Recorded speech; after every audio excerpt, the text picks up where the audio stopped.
Fail है। आखिर BJP किस आधार पर दावा कर रही है कि झारखंड में घुसपैठ हुआ है, उसे आंकड़ा जारी करना चाहिए।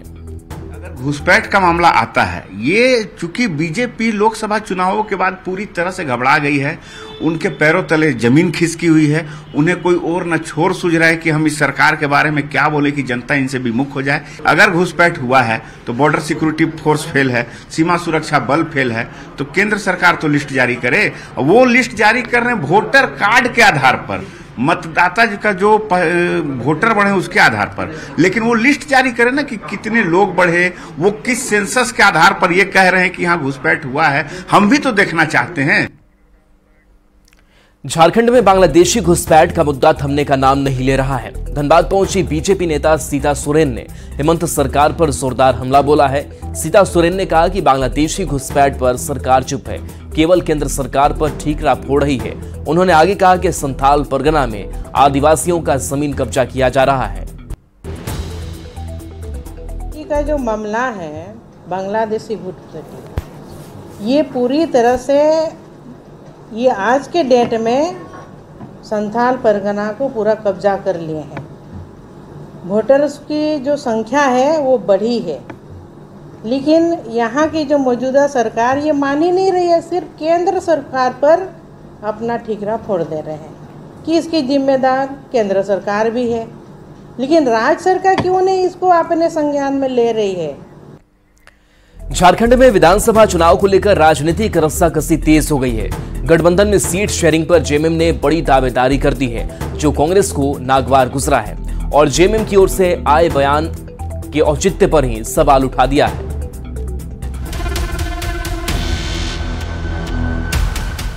झारखंड में इस साल के अंत में विधानसभा चुनाव होने हैं, इसे लेकर सियासी बिसात बिछने लगी है।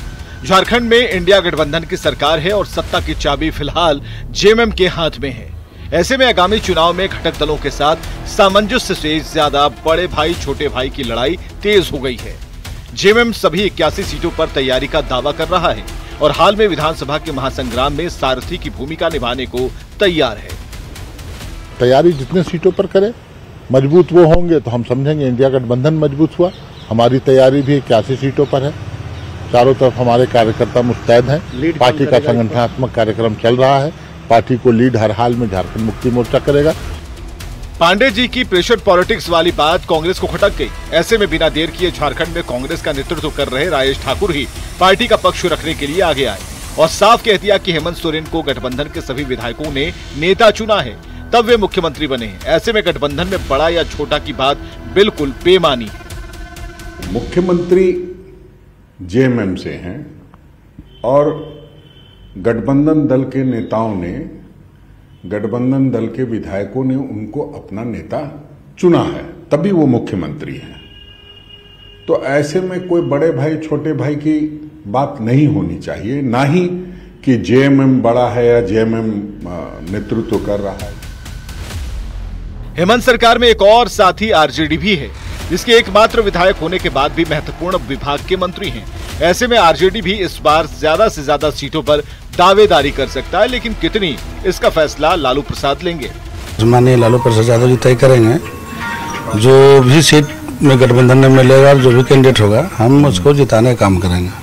आप फिर से चुनाव लड़ेंगे, चूंकि आप एकमात्र विधायक जीते थे पिछली बार और मंत्री भी बने थे।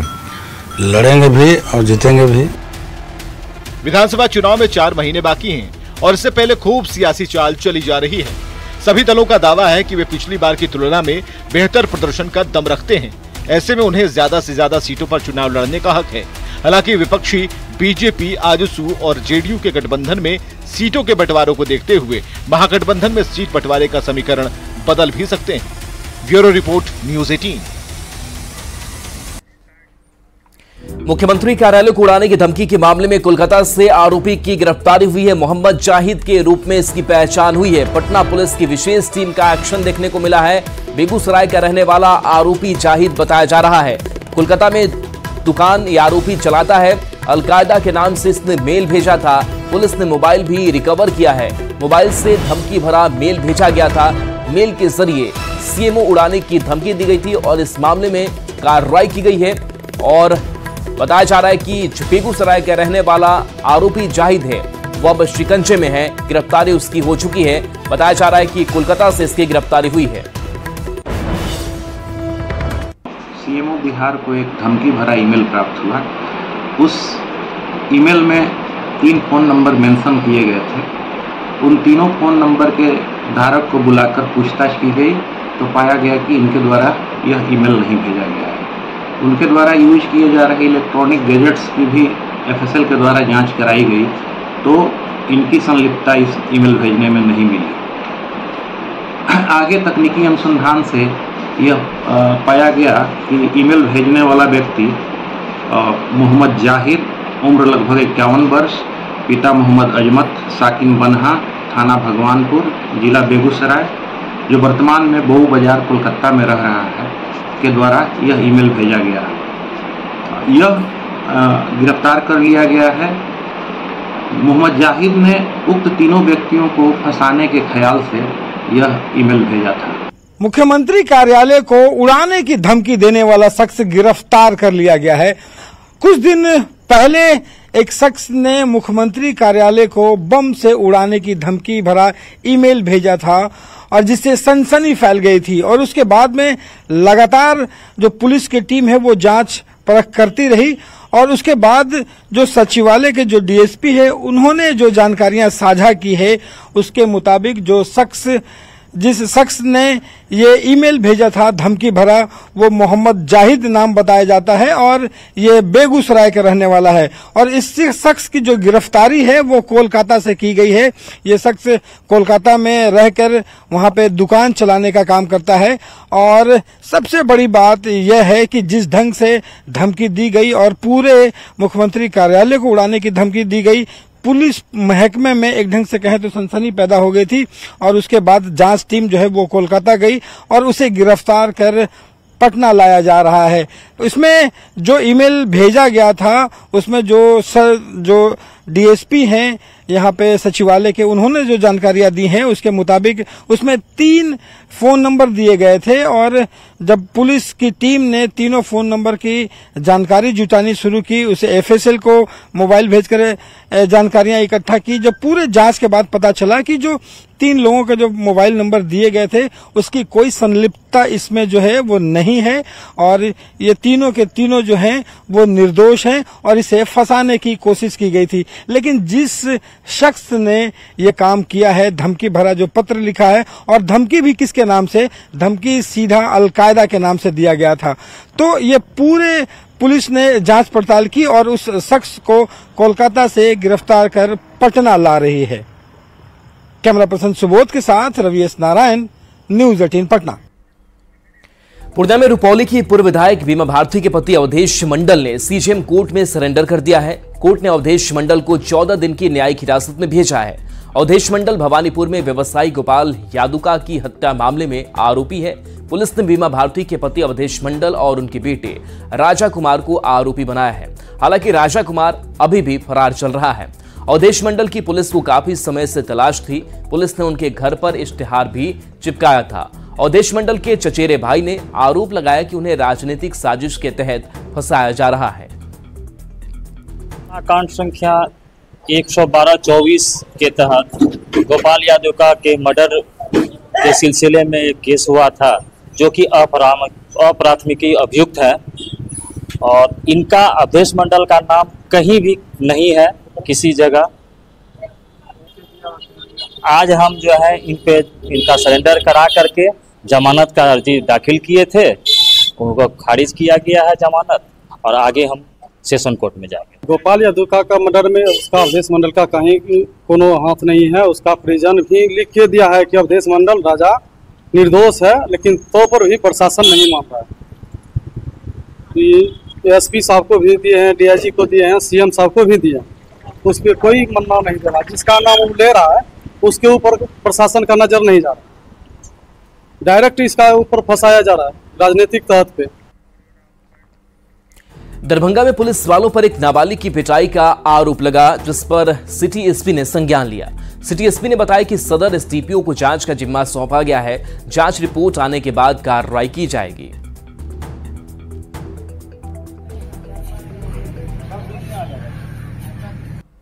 आवेदन हमें प्राप्त हुआ है और इसकी जांच हमने डीएसपी सदर को दी है और उनसे 2 दिन के अंदर में इसकी रिपोर्ट हमने मतलब रिक्वेस्ट की है और वो जल्द से जल्द अपनी जांच रिपोर्ट सबमिट करेंगे, उसके बाद आगे का। किशनगंज से बड़ी खबर, जहां किशनगंज के बॉर्डर इलाकों में अलर्ट जारी किया गया है। बांग्लादेश में बने हालात पर अलर्ट है।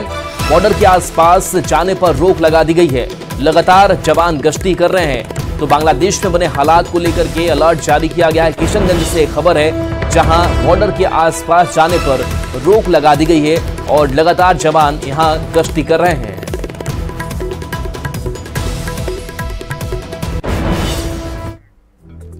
बेतिया में पूर्व मुखिया जितेंद्र सिंह की अपराधियों ने गोली मारकर हत्या कर दी।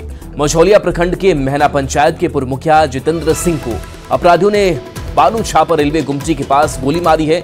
पूर्व मुखिया को एक के बाद एक 6 गोली मारी गई है। स्थानीय लोगों ने पूर्व मुखिया हॉस्पिटल में भर्ती कराया गया, जहां डॉक्टर ने उन्हें मृत घोषित कर दिया। बताया जाता है कि पूर्व मुखिया ठेकेदारी भी करते थे। हत्या के कारणों का फिलहाल खुलासा नहीं हो पाया है। पुलिस पूरे मामले की जांच कर रही है। लिए कि यही जो घटना स्थल है, यहाँ से करीब 700-800 मीटर के आगे उनका घर था, तो संभवतः वो अपने घर की ओर जा रहे थे और जैसा कि आसपास के लोगों से पूछने पर पता चल रहा है कि 4 से 5 गोली उनको मारी गई। भागलपुर में गंगा नदी के जलस्तर में लगातार बढ़ोतरी हो रही है। इसे देखते हुए जिला प्रशासन की ओर से गंगा घाटों पर सुरक्षा बढ़ा दी गई है। एसडीआरएफ के साथ स्थानीय नाविक और गोताखोर को तैनात किया गया है। साथ ही गंगा घाट पर बैरिकेडिंग कर दी गई है, लेकिन जो तस्वीर सामने आई है वो हादसे को दावत दे रही है। अजगैबीनाथ धाम गंगा घाट पर लोग जिंदगी से खिलवाड़ करते दिख रहे हैं, जबकि कुछ दिन पहले ही इस घाट पर एक युवक की डूबने से मौत हो गई थी। ने विकराल रूप धारण कर लिया है। लगातार गंगा के जलस्तर में वृद्धि हो रही है। बिहार के कई हिस्सों में डूबने की खबर सामने आई है, उसके बावजूद भी घटना से लोग सबक नहीं ले रहे हैं। देख सकते हैं किस तरह से लोग बैरिकेडिंग को पार कर गंगा स्नान कर रहे हैं, साथ ही बैरिकेडिंग पर चढ़े हुए हैं। हालांकि भागलपुर जिला प्रशासन की ओर से एहतियात बरती जा रही है। बैरिकेडिंग के अंदर स्नान करने की सलाह दी जा रही है। इसके बावजूद भी जो खासकर युवक हैं वो कहीं ना कहीं अपनी घटना को जो है हादसे को दावत दे रहे हैं। तस्वीरों में साफ तौर पर देख सकते हैं कि किस तरह से जो युवक हैं वो बैरिकेडिंग को पूरी तरह से पार कर चुके हैं, उसके बाद गंगा स्नान कर रहे हैं। हालांकि गंगा घाट पर बढ़ते जलस्तर को देखते हुए भागलपुर जिला प्रशासन की ओर से सुरक्षा व्यवस्था मुकम्मल की गई है। इसके बावजूद भी जो तस्वीर सामने आई है भागलपुर सुल्तानगंज के अजगैबीनाथ गंगा घाट से, तो कहीं ना कहीं ये जो युवक हैं जो बैरिकेडिंग को पार कर गंगा स्नान कर रहे हैं, तो हादसे को दावत देते हुए नजर आ रहे हैं। विकास कुमार सिंह, न्यूज़ 18 भागलपुर। पिछले 2 दिनों से सोन नदी के जलस्तर में लगातार वृद्धि हो रही है। नदी में बढ़े पानी से आरा में बाढ़ का भी खतरा मंडराने लगा है। कोइलवर में भी सोन नदी खतरे के निशान से थोड़ा सा नीचे बह रही है। इससे नदी किनारे रहने वाले लोग सहमे हुए हैं। सोन नदी में जलस्तर बढ़ने से तेज गति से पानी बह रहा है। वहीं जिला प्रशासन की तरफ से बाढ़ से निपटने की पूरी तैयारी की गई है।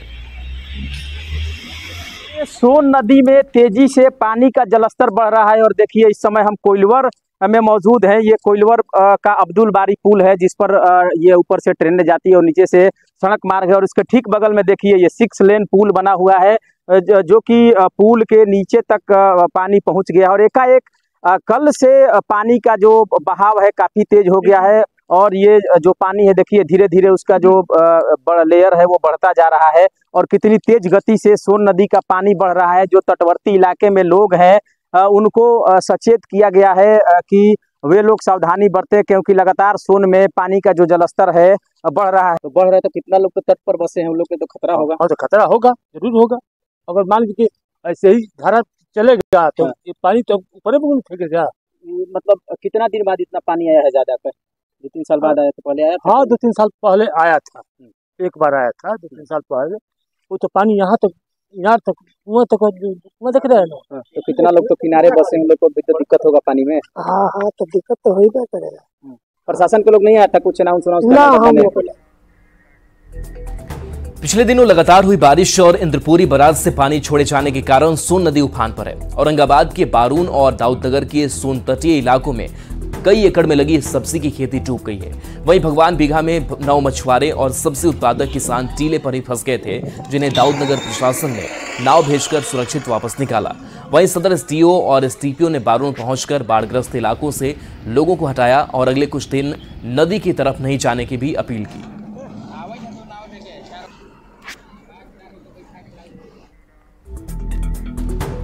दानापुर में सोन नदी का जलस्तर लगातार बढ़ता जा रहा है। इंद्रपुरी बराज से कल शाम से लेकर आज शाम करीब 13.5 लाख क्यूसेक पानी छोड़ा गया है। सोन नदी से सटे कई इलाके जलमग्न हो गए हैं। पानी बढ़ने की वजह से सोन नदी किनारे बसे लोगों को सुरक्षित स्थान पर जाने की अपील की गई है। मौके का जायजा लिया है न्यूज 18 संवाददाता अमरजीत शर्मा ने। बराज से लगातार लाखों लाख क्यूसेक पानी छोड़े जाने की वजह से कई इलाके जलमग्न हो गए हैं। आप देख सकते हैं किस तरह से सोन नदी का जो है जलस्तर बढ़ा है और लगातार बढ़ता ही जा रहा है। ये इंद्रपुरी बराज से लगभग 2 बजे कल के समय जो है ये बताया गया है, बाढ़ सोन सुरक्षा बांध के तहत से बताया गया है कि लगभग 2 बजे 3,47,000 क्यूसेक छोड़ा गया। 3 बजे लगभग जो है 4,83,748 क्यूसेक छोड़ा गया और फिर 3:45 में 5,11,000 क्यूसेक पानी छोड़ा गया, जिसकी वजह से लगातार सोन नदी का जल स्तर बढ़ता ही जा रहा है और इससे जो है बाढ़ का खतरा दिखाई दे रहा है। यहाँ पे कुछ ग्रामीण हैं, उनसे हम बात कर लेते हैं। किस तरह से पानी बढ़ रहा है? तेजी से बढ़ रहा है। तेजी से बढ़ रहा है, मैंने क्या कितना था ये? करीब 6 बजे सुबह से तेजी ज्यादा होने लगा। इंद्रपुरी बराज में लगातार जो पानी छोड़ा जाता है तो उसी से बाढ़ का खतरा भी होता है और आसपास कई जो है गांव में पानी घुस चुका है और लोग जो है ये चाह रहे हैं कि पानी कम छोड़ा जाए ताकि जो है लोगों के खेतों को नुकसान ना पहुंचे। दानापुर न्यूज़ 18 के लिए अमरजीत शर्मा।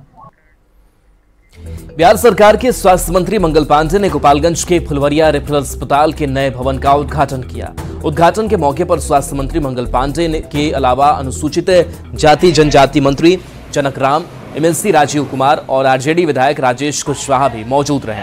स्वास्थ्य मंत्री ने कहा कि फुलवरिया रेफरल अस्पताल 6 बेडों का अस्पताल था, जिसे एनडीए सरकार ने 30 बेडों का आधुनिक भवन बनवाया। उन्होंने कहा कि मुख्यमंत्री नीतीश कुमार के नेतृत्व में स्वास्थ्य के क्षेत्र में लगातार विकास हो रहा है। भागलपुर स्थित सबौर कृषि विश्वविद्यालय के 15वें स्थापना दिवस के अवसर पर कार्यक्रम का आयोजन किया गया, जिसका उद्घाटन बिहार सरकार के ग्रामीण विकास मंत्री श्रवण कुमार ने किया। इस दौरान विश्वविद्यालय के कुलपति समेत स्थानीय विधायक भी मौजूद रहे। कार्यक्रम में कृषि के क्षेत्र में विश्वविद्यालय के योगदान को याद किया गया। वहीं इस अवसर पर मंत्री ने लैंग्वेज लाइब्रेरी का भी उद्घाटन किया। बधाई और शुभकामना देने के लिए आया था कि उत्तरोत्तर लगातार कृषि विश्वविद्यालय विकास कर रहा है, नए क्षेत्रों में रिसर्च कर रहा है, नई तकनीकी से चीज़ों को निकाल रहे हैं और उत्तम कैसे खेती हो, बीज उत्तम कैसे हो, कम समय वाले बीज कैसे हो, मौसम अनुकूल खेती कैसे हो, उन सब विषयों पर चर्चा हुई है और इस क्षेत्र में लगातार उत्कृष्ट कार्य कर रहे हैं।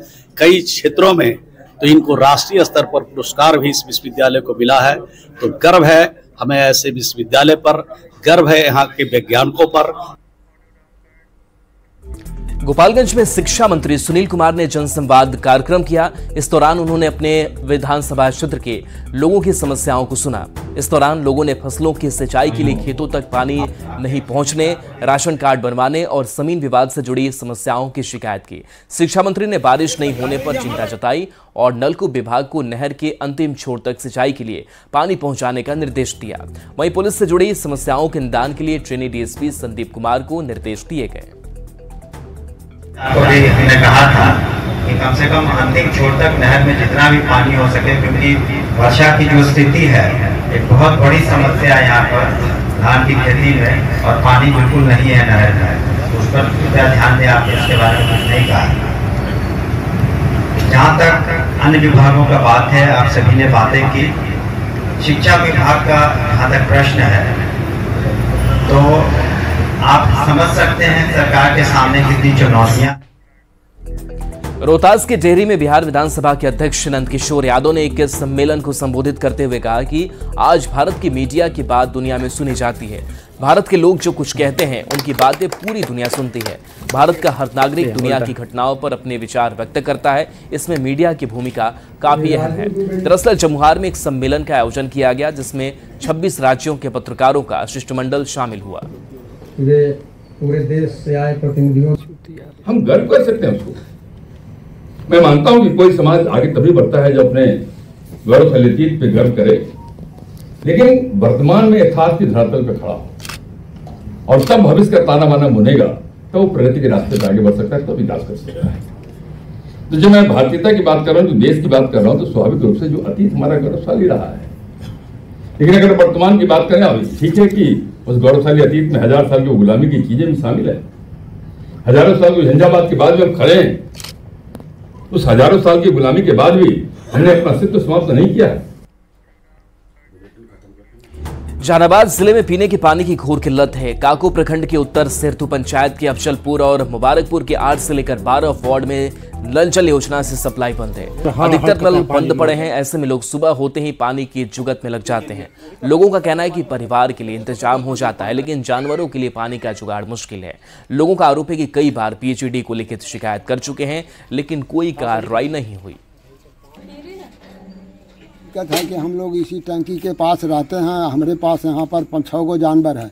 6 गो जानवर में जब टंकी पानी नहीं दे रहा है तो वो कहाँ से देंगे। लेकिन हम लोग के बहुत परेशानी सर है। यही हम लोग के आरजू है कि इस पर आप लोग ख्याल कीजिए। दिक्कत है कि मोटर पानी नहीं दे रहा, वो अंदर खो रहा है मोटर 20 फीट तरे। अच्छा। समझे ना, पूरा जनता जो है यहाँ पानी के लिए हाहाकार मचा हुआ है और पानी 1 किलोमीटर दूर से पीने के लिए ला रहा है। कल भी जो है 1-2 हाथिया कल वो भी एकदम लेयर भाग गया, वो भी नीचे खो रहा है। हम लोग लिख के अस्पताल के यहाँ बहुत कई बार फोन किए, नहीं उठाते हैं। लगभग 15 दिनों से पानी एकदम ठप है। बार बार हमने कोशिश किया जिला प्रशासन को सूचित करने के लिए, जो ग्रुप है पीएचईडी का, उसमें भी हमने सूचित किया, बीडीओ साहब को भी सूचित किया, लेकिन आज तक कोई सुधार उसमें नहीं हुआ है। तो देखिए जहानाबाद की तस्वीर आपको दिखा रहे हैं, जहां पर इस पानी की समस्या से लोग जूझ रहे हैं। नल से सप्लाई बंद है और ऐसे में काको प्रखंड के उत्तर सिरथू पंचायत के अफजलपुर और मुबारकपुर के 8 से लेकर 12 वार्ड में नल जल योजना से सप्लाई बंद है, जिससे लोगों को परेशानी हो रही है। अधिकतर नल बंद पड़े हैं। ऐसे में लोग सुबह होते ही पानी की तलाश में लग जाते हैं। लोग कहते हैं कि परिवार के लिए इंतजाम हो जाता है, लेकिन जानवरों के लिए पानी का जुगाड़ नहीं हो पाता है। और पटना से इस बीच बड़ी खबर, जहां निजी स्कूल संचालक ध्यान दे, चांदी पोर्टल पर सीटों की संख्या अपडेट करना जरूरी है। अपडेट नहीं करने वाले स्कूलों पर जुर्माना लगेगा। निजी स्कूलों पर 25,000 रुपए का जुर्माना लगेगा। प्राथमिक निदेशक का सभी डीईओ को आदेश है। निजी स्कूलों में कमजोर वर्ग के बच्चों का नामांकन करना है, जिसमें 25% सीट पर कमजोर वर्ग के बच्चों का नामांकन हो, ये निर्देश है। आज रात तक हर हाल में रजिस्ट्रेशन करने का आदेश जारी किया गया है। और चलिए न्यूज़ 18 बिहार झारखंड पर खबरें आपके लिए लगातार जारी हैं।